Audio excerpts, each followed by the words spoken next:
the women in the facility were telling me an entirely different story, that this was pervasive, that they were terrified, that the system was punishing victims by putting them in lockup and retaliating against them.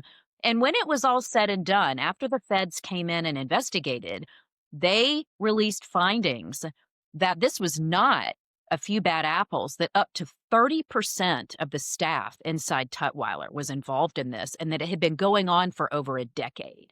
So I realized then that I needed to listen to what the folks inside were saying, because I could not trust what the state's word was. And that remains true to this day.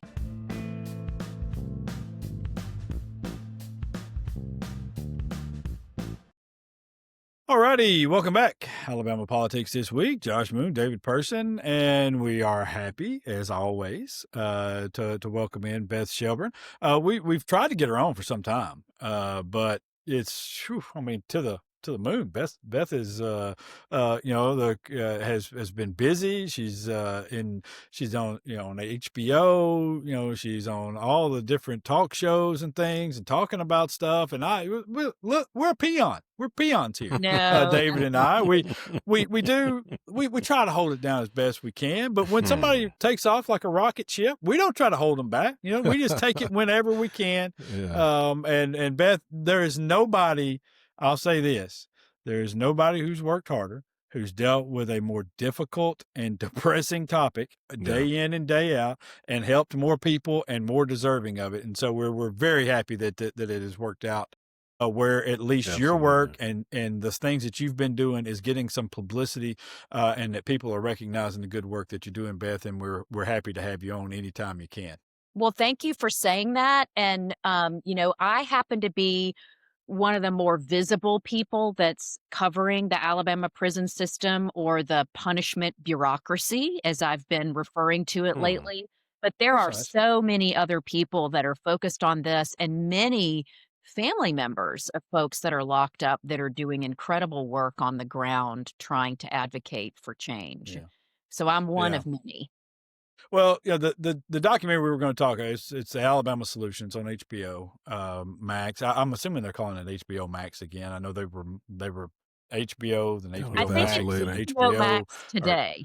Yes. Yeah. Okay. All right. So you can check that out there. You're at an event tonight in Scottsboro, which we record on Wednesdays. And so you're there tonight. So this will drop after that. But is there any other events coming up, or any other screenings that people could go to that you're aware of, or that you may be in the very near future? That's such a good question. And these screenings in communities around the country, all over Alabama and in many states around the country, are being scheduled every day. Yeah. The best thing to do is for folks to follow the social media accounts for the film, which is the Alabama Solution, and you just search that on whatever platform. And follow me on Facebook and Twitter, because I try to push out screenings. I don't know of any others in Alabama. I know there was one at the Capri down in Montgomery. There's been several at the Capri. In fact, our Alabama premiere was at the Capri in October. There might be one or two scheduled in Huntsville before the end of the year. And there's actually one on Capitol Hill next week that Congresswoman Terry Sewell is hosting that I will be at. So I have to tell y'all that that's been one of the most gratifying things to happen as this film has been released, is to join different communities in watching it and then talking about these issues afterwards, because it kind of is breaking open something in these audiences. I think there's still a huge stigma when it comes to incarceration. And instead of a traditional Q&A after the film, a lot of times it's like a sharing circle. And people are just talking about their family's experience with jail and prison, or their uncle who was killed in an Alabama prison in the 80s that they've never talked about. And so that's been really amazing to see these conversations happen, because it's really necessary. Yeah, one of the things that kind of strikes me about it, and I think that I've heard from people who have seen the film is I think that I think stigma is the right word because I think they have a perception of the incarcerated people. And then you see some of them and you listen to how very articulate some of those folks are and how they have how they're trying to relate to folks, and it's so very relatable. It's so that they're so sympathetic, Mhm. and they're so their arguments are so well thought out, and what they're saying makes so much sense. I think it catches a lot of people off guard, and I wonder if any of that has come up in some of these screenings that you've had. Yeah, I think people are surprised. People that have somebody in their family or their community that's locked up are not as surprised as people that are just totally uninitiated. Right. I have always felt like incarcerated people, at least in my work, have been the truth tellers. When I first started covering Alabama's prison system in 2012 with the women of Tutwiler filing a complaint about the rapes and sexual assaults that had been happening inside that facility for years, the prison system downplayed it and tried to frame it as a problem that exists everywhere and there's nothing special about Alabama and we are aware of this. It's a few bad apples. The women in the facility were telling me an entirely different story, that this was pervasive, that they were terrified, that the system was punishing victims by putting them in lockup and retaliating against them.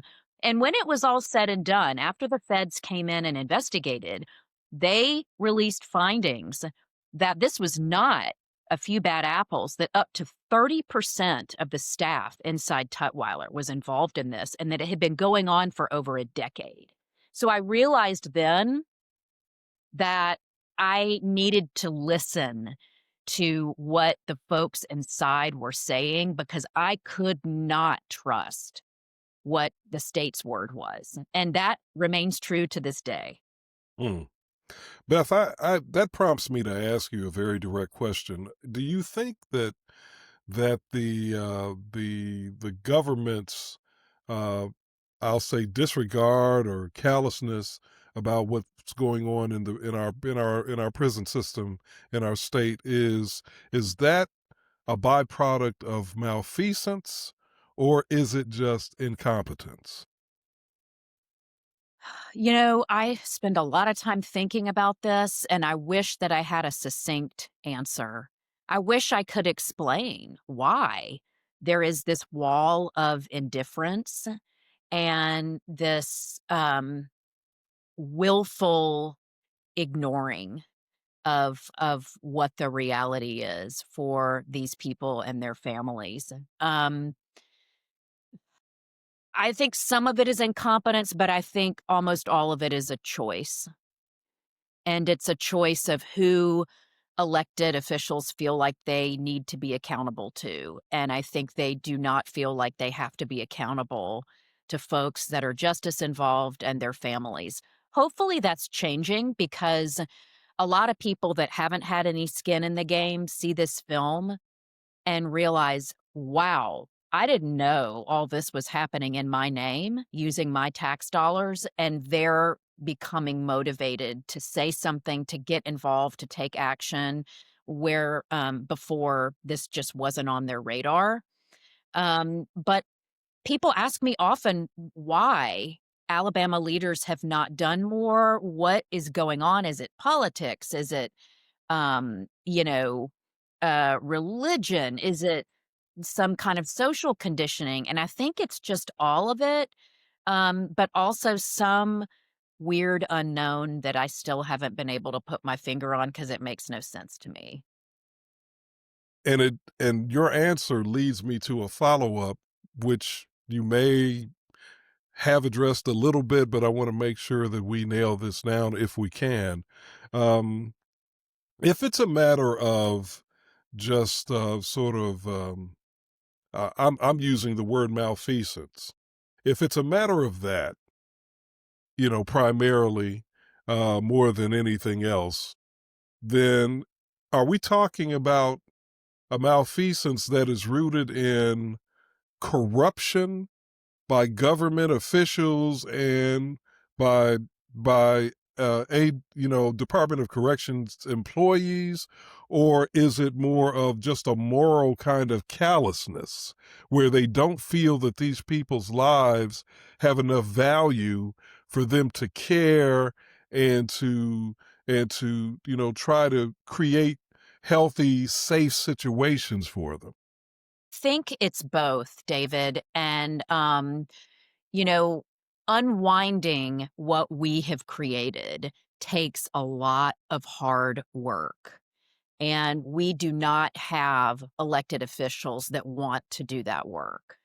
The fundamental problem in our system, I think it's two things. I think it's the corruption that you spoke about, the deep state corruption, how these abusive guards are not only enabled to work in this system, but rewarded for being abusive because they're promoted despite the abuse, despite many, many lawsuits and all kinds of evidence, including killing people in the system.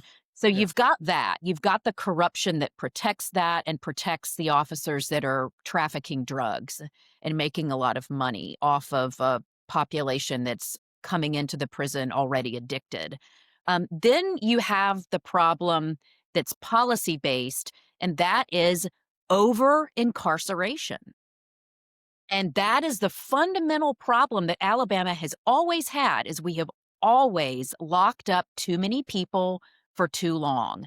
And that's what they don't want to address. It's much easier for the government to frame these issues as an infrastructure problem with the prison. And you know what the solution is? We're just going to expand it and build a mega prison using billions of taxpayer dollars. That doesn't address the fundamental problem of having too many people that are locked up. And then you've got these other problems like the understaffing that continues in the Department of Corrections. There's still over a 50% vacancy within the staffing of the Alabama Department of Corrections. The commissioner will present some very rosy outlooks to the legislature on hiring, and DOC has been trying very hard to hire more officers, spending a lot of money on hiring fairs and events and advertising. There's still over 50% of the positions unfilled. So they're really not making any meaningful progress there. But to me, that's not the fundamental problem. The fundamental problem is over incarceration. And that, the undergirdings of that is the racism that our state has always been governed by, the classism, the over policing, and the over punishment that's written into our state code. And that takes long, hard policy work that they do not want to do. One of the Beth, one of the I'll use this phrase for convenience, villains or term for convenience, villains that emerges in the narrative that the documentary presents is Lieutenant Roderick Gadsden. Lieutenant Gadsden. He emerges as I recall, he emerges as someone who was particularly abusive and punitive, maybe even corrupt in some other ways, and certainly one who has been a lightning rod in terms of lawsuits and other things. Can you talk a little bit about this gentleman, Lieutenant Gadsden, and from your standpoint, the danger that he represents or the challenge that he represents? Yeah, Roderick Gadsden has been employed by the system since before 2010. And earlier this year, I published a 4-part investigative series in the Alabama Reflector called Blood Money, where I looked at the avalanche of civil litigation that has been filed against abusive officers inside ADOC. Roderick Gadsden is the worst offender. He has the most amount of lawsuits for excessive force filed against him, and the state has settled the most amount of lawsuits with him named as a defendant. It just so happened that when the New York-based filmmakers Andrew Jarecki and Charlotte Kaufman came down to Alabama and decided to focus their film on the Alabama Department of Corrections, Charlotte was embedded here at the time. She actually moved into my house and lived in my basement apartment for months at a time while we were working on the film. And she was here, and Andrew was here actually in Alabama when Stephen Davis was murdered, when he was beaten to death by Gadsden at Donaldson Correctional Facility. So we rolled out on that and immediately started reporting. We found Stephen Davis's mother, Sandy Ray, who is in the documentary and is really a force. And Sandy allowed Charlotte and Andrew to kind of embed with her, and through years of this process of her trying to get justice for her son. And so none of that was really planned ahead of time. It's sort of what unfolded. And it turns out, we landed on a murder inside the prison from excessive force involving the most abusive guard, who also has been, the biggest customer of Alabama's General Liability Trust Fund, getting these lawsuits settled so they don't have to go to court. He has been promoted several times inside the agency. He's now at the rank of lieutenant, and I have been told he is in line to be promoted again to captain. So, he kind of embodies this this system that is upholding these abusive officers, is covering for them, is rewarding them. And I spoke to correctional experts in other states who said, when you have a system that not only tolerates excessive force, but rewards it, that just gives every abusive, sadistic officer a green light, and it poisons the entire agency. And so I think that's what's happened is there is no accountability and the officers know it. And that's really the cultural problem of corruption that has to be corrected, or this is going to continue in that billion-dollar mega prison. No doubt Yeah. about it. Yeah. Josh, let me just ask one other quick question. So this Gadsden, who, by the way, I think it's important to point out, uh, is a black man. He's a black man. And I say that, I wanted to point that out because I know a lot of times in the minds of people, there's a racial dynamic to abuse and, in prison as well as with police departments. And that's true. There often is, but then sometimes there's not, you know. Gadsden is a black man. But I also want to ask you this question. How in the world has he been able to be protected and promoted with all of this mayhem and hell that he's caused? I'm glad you mentioned race, because I do think that continues to come up, and people are really having to kind of rearrange assumptions that they have about the racial dynamics inside the system. It's really kind of equal opportunity at this point. Obviously, there's more Black folks that are locked up and a disproportionate number serving, the most punitive sentences like death sentences and life without parole. But the demographics of the Department of Corrections staff have changed over the years. And so there are a lot of Black officers working in a system that really is propped up by the legacy of white supremacy. But that doesn't mean everybody who's working there is white anymore, or everyone who is abusive is white. How has Gadsden been allowed to do this? I think, there's been no accountability at the facility level, which is really a problem with supervisors and wardens. It's really up to them to police their own police. I interviewed a former warden that retired from DOC in the last decade, David Wise. And when he was warden at St. Clair Correctional Facility in Springville, he started requiring officers to file an incident report every time they deployed their pepper spray, which was often. That's supposed to be used in only the worst circumstances, but it's like, daily, hourly inside the system. He said that's a use of force and you have to document it. Not only did they push back and not follow his orders, they started calling him officer friendly because they said he was inmate friendly. And I think that's part of this culture that if you follow the rules, being, the US Constitution and, other ethical guidelines, you're looked at as being inmate friendly or an inmate lover. And that's a cultural corruption problem that is so deep seated and really needs a seismic change within the system. So I think that's how he's been allowed to get away with it, is the wardens have not been holding him accountable.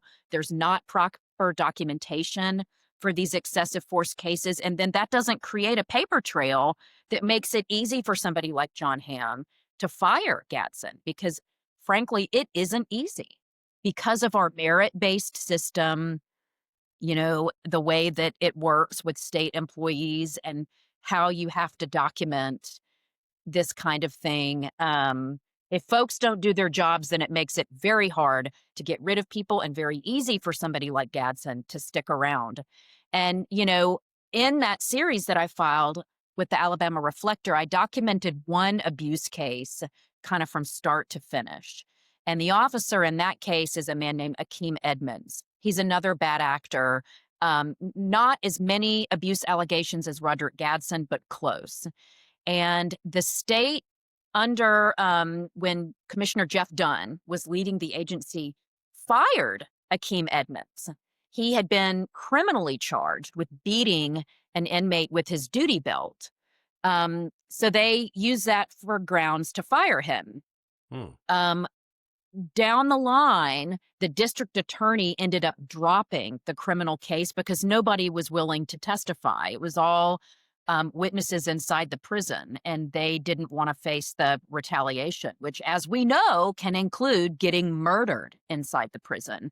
And so the case fell apart. The charges were dropped. Akeem Edmonds went to Alabama's personnel board, appealed his case, saying, look, the grounds for my firing was this criminal case that just fell apart. I want my job back. Guess what they did? They reinstated him, and he is currently working as a lieutenant inside the Department of Corrections. Yeah, a lot of times in talking about Alabama prisons, I think people have a tendency to want to simplify what the problems are. They look for an easy scapegoat, so to speak, and really it's more of a soup than anything else. Because is it racism? Yeah, it is. Is it a culture? Yeah, it's a culture problem. Is it drug? Is it drug fueled? Yeah. Is it contraband fueled? Yeah, we got that too. Are the politicians really indifferent? Yeah, that's an issue as well. Is there a lot of incompetence? Yep, yeah, we got all that as well. So I think all of those things have played into this. And there's going to have to be some very serious changes if they want to change it. And this has always been my argument to folks who are in charge. We've had this conversation. We had Cam Ward on one time. I had a conversation with him. I think very highly of Cam, and I think he's doing a good job at pardons and paroles. But I've had it with other folks, and all the way into the governor's office, and which is, it costs as much, or maybe significantly more, to have bad prisons as it does to have good prisons. It costs this probably less money, because just take a look. Anytime you doubt how much money it's costing, go sit through a contract review Oh. during the month, right? And listen to what the contracts are, the legal contracts for services that come out of those contract review, and they have them the first Thursday of every month. You can look them up on the website, Allison website. You can watch them online, be streamed, and they talk about these contracts. And then you can go and pull them up yourself and read through what the contracts are for. And those legal services contracts are for hundreds and thousands of dollars individually, and they total well into the tens of millions of dollars over the course of the year. And all of those things are for abuse allegations. And trust me, when they get to that point, there's something to the abuse allegation. Okay. Absolutely. Because you're not getting that far in a federal court by inmates filing their own, their own federal lawsuits. It's gotten to that point because there's some real grounds there for whatever's taking place. And so look at all of these things and then put that into the context of what it's costing us to fund these prisons on a daily basis, what it's costing us to defend these people and fire these folks and do this and do that, and all of these things that continue to happen daily. And it's more money. Oh, So yeah. why? And here's the other thing. It's not like we don't know other people are doing it better. Exactly. They are, So what? Mhm. Why do you think there has been, if we have all of these things here, we're getting embarrassed on a daily basis by these things? It's costing us more money. We know there are solutions out there to fix it. Why won't somebody fix it? Or why won't a lot of people fix it, I guess? Why is this not a push for a lot of people to take a stand and say, listen, this is the right thing to do, and here's why? It is like just so perplexing and it defies logic. It's almost like they are operating in a different galaxy. It should be easy to fire an officer who kills people. You Yeah, know? right? Yeah. Roderick Gadsden should be fired. So how are we still having this conversation and people on the inside are saying, oh, you know what? He's applied to be a captain and could get promoted again, and it would be on brand for them to promote him again. It is more expensive to run unconstitutional prisons. We know this because in legal fees alone, our state has spent $57 million and counting in the last 5 years. Okay? That's Years. $57 Wow. million. Mm. Think about how many programs could be started inside the prisons, how Mhm. many officers could be hired, Mhm. what all that money forget even the prisons. Think about how the Department of Education could use that money in our Mm. schools. I think it's Yeah. the criminal justice system intersects with all of these other areas where government is in control: healthcare, education, poverty eradication, hunger, homelessness, all these things. And it's all things that require deep policy work that our politicians just don't want to do. I think also it's uncomfortable to talk about corruption in a state agency and bad actors and accountability. And I have to give a shout out to Representative Chris England because he Yes. has been willing to Yes. make Yeah. people uncomfortable and to say these things out loud, to ask very hard questions in a pressurized environment of public meetings where everybody's kind of squirming in their seats. But we need to get uncomfortable. It is like Yeah. the time for politeness and, just taking the easy route is over. And I think that the thing that this film has done has galvanized people in a way and has put these issues in folks' faces in a way where it's not going to go away. And I think this legislative session is going to get really uncomfortable for lawmakers. And I think it's high time for that. Yes. Well, I hope so, and it would be about time. And and listen, thank you again for the work, Yes, because yes. whatever uncomfortableness is going to come from this, it came from your work, and from the documentary, and for the inmates who have been willing to expose this, and for some other journalists who've been out there. I know Eddie Burkhalter worked with us for a long time, and some of his stories have played a big role in that as well. And There's been a that, huge amount of yeah, reporting. There was a piece that came out in The Guardian this week, a paper in the UK that unpacked, all these cases against Roderick Gadsden, and this long history of abuse. Unfortunately, Alabama has it coming. And I yeah, think there's been a little bit of reaction of people saying, oh, well, we always look the worst, and I'm tired of media making us look bad. Well, you know what? We earned it. And I Yeah. live here too. And so I'm sensitive to that. Alabama is also the place where change happens. And so we are the pressure yeah, point when it comes to civil rights and human rights. And we have examples of the most courageous people that have made the biggest changes. And then we have examples of the worst of what we can do to each other. And so that's just, the truth of our state and where we live. And I think that so much has happened in our prison system that's been unaddressed. It's reaching a boiling point, and time for folks yeah. to be comfortable is over. Yeah, I think you're right. And listen, I'll say, I don't know that I've ever seen any work more deserving of a Pulitzer than what you've done. Or at the very least, maybe we can get you one of those fake FIFA awards that they gave to Trump recently. So, but whatever we need to do, we need to get some recognition, because what you've done is tremendous, and we really do thank you, Beth, for spending some time with us and talking about it. Thank y'all so much. I Yeah, appreciate it. Beth, we appreciate Thank you you. so much. It is Beth Shelburne. It's I don't know how she does it. It would have depressed me into just a coma a long time ago, and so we really, really do appreciate her and what she has done and what she's exposed. And all right, let's slide out. We'll come back in just a minute and wrap this thing up. It's Alabama Politics This Week. We're back in a minute.